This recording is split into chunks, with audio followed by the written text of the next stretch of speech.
Hi friends, இந்த video வந்து நம்ம என்ன பார்க்க போகிறோம் அப்படின்னு கேட்டிங்கன்னா, இப்போ அந்த கோட் திரைப்படம் ரிலீஸ் கிட்டத்தட்ட வந்து 15 நாட்கள் வந்து முடிஞ்சிருக்குங்க. 15 நாட்கள் முடியல கோட் திரைப்படம் வந்து செம்ம பெரிய ஒரு சாதனையெல்லாம் பண்ணியிருக்கு. நம்மளோட வெங்கட் பிரபு இயக்கத்தில் நம்ம தளபதி விஜய் கூட்டணியில் முதல்ல ரிலீஸ் ஆன திரைப்படம் பார்த்தா கோட். இந்த திரைப்படம் வந்து ரசிகர் மத்தியில் செம்ம பெரிய எதிர்பார்ப்பு ரிலீஸ் ஆச்சு. ஏன்னா வந்து கிட்டத்தட்ட 400 கோடி பட்ஜெட்டில் வந்து இந்த திரைப்படத்தை எடுக்க போனாங்க அப்படின்ட்டு சொல்லப்படுது.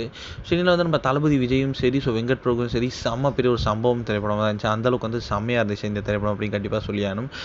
ரசிகர் மத்தியில் சில பேர் மத்தியில் கல்யாண விமர்சனம் இருந்தாலுமே வந்து இந்த திரைப்படம் வந்து வசூலில் வந்து செம்மையாக பட்டையை கிளப்பிட்டு இருக்கு.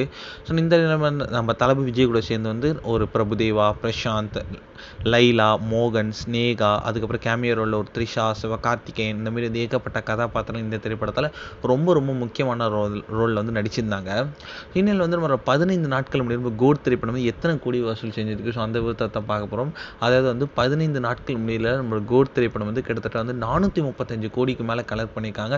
இது வந்து ரசிகர் மத்தியில் செம்ம பெரிய ஒரு நியூஸாக ஸ்ப்ரெட் ஆகிட்டு இருக்கு.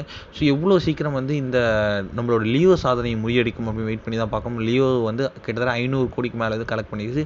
அந்த சாதனை வந்து நம்மளோட கோட் திரைப்படம் வந்து பண்ணுமா பண்ணாதா அப்படின்றத வெயிட் பண்ணி தான் பார்க்கணும்.